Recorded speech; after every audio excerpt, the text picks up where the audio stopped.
আর তখন লিনি বলে যে আমি তো এটাও জানি না যে আমাদের আবার কখন দেখা হবে। তো এরপরে লিনি সেখানে একটি ঢেল ছুড়ে, যেটি পানির উপরে অনেকবার ডব খায়। আর এটি দেখে ইং তো অনেক অবাক হয়ে যায়। এরপরে ইঙ্গো এটা শিখতে চায়, যেটাতে লিনি বলে যে আমি তোমাকে শিখিয়ে দিচ্ছি। এই কথা বলে সে ইংকে ঢিল ছোড়া শিখিয়ে দেয়। আর সেখানে আমরা তাদের কিছু রোমান্টিক মুহূর্ত দেখতে পাই।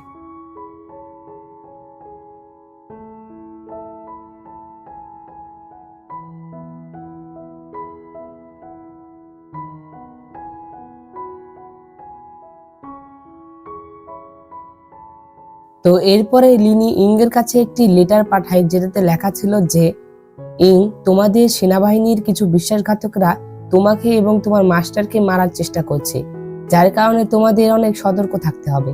তো যার কারণে ইং কৈলির নিরাপত্তা আরো বাড়িয়ে দেয়। তো এরপরে আমরা লিনিকে দেখতে পাই, সে একটি সুন্দর ফুলের বাগানে শুয়েছিল আর সে সেখানে ইংকেও ডেকেছিল। আর কিছুক্ষণ পরে সেখানে ইং চলে আসে। তখন ইং সেখানে এসে লিনিকে বলে যে তুমি ঘুমাচ্ছ। তখন লিনি বলে যে তুমি না এলে আমি সারা রাত জাগতাম, তাই এখন ঘুমিয়ে নিচ্ছি। তো এরপরে লিনি ইংকেও সেখানে শুতে বলে আর তারপর ইংও সেখানে শয়।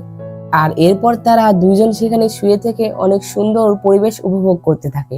তো আমরা দেখতে পাই যে তার যখন সেখানে শুয়েছিল তখনই সেখানে হঠাৎ করেই বৃষ্টির ফোঁটা পড়তে থাকে।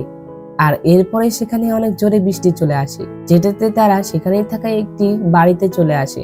তো এরপরে সেখানে লিনি ইংয়ের জন্য চাও বানায়। তখন ইং লিনিকে বলে যে তুমি রাজকীয় নাতি হিসেবেও লোকেদের জীবন দিচ্ছি অনেক ভালোভাবেই জানো।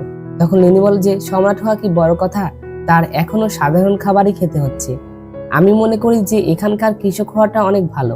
তখন ইং বলে যে কিন্তু তুমি কি এটা চিন্তা করে দেখেছো যে যে যদি সম্রাট খারাপ হয় তাহলে তিনি কৃষকদেরও খাবার দিবে না, আর কৃষকরা তাদের ঘর বাড়ি হারাবে, তাহলে তাদের জীবন কিভাবে ভালো হবে। তো এরপরে লিনি আবারও খাবার বানাতে থাকে আর সে খাবার বানাতে বানাতে ইংকে বলে যে আমি অশুভ মাসে জন্মগ্রহণকারী অশুভ শিশু, তাই জন্মের পর থেকেই আমার পিতা আমাকে ঘৃণা করে, তাই আমি এমন বিলাসবহুল জীবন পেতে চাই না। তো এরপর তারা সেখানে খাবার খায় আর অনেক এনজয় করে।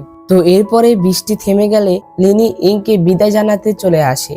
তো এরপরে ইং যখন চলে যাচ্ছিল তখন লিনি আবারও তার সাথে আসতে থাকে। আর লিনি ছিল নদীর এই পাশে আর ইং ছিল নদীর ওই পাশে।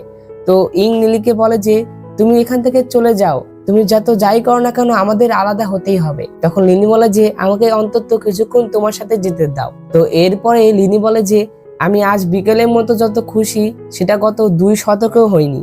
তখন ইং বলে যে আমিও। তো এরপরে লিনি বলে যে শান্তি যখন ফিরে আসবে তখন চলো আমরা একসাথে ওয়ান্ডারল্যান্ড যাই।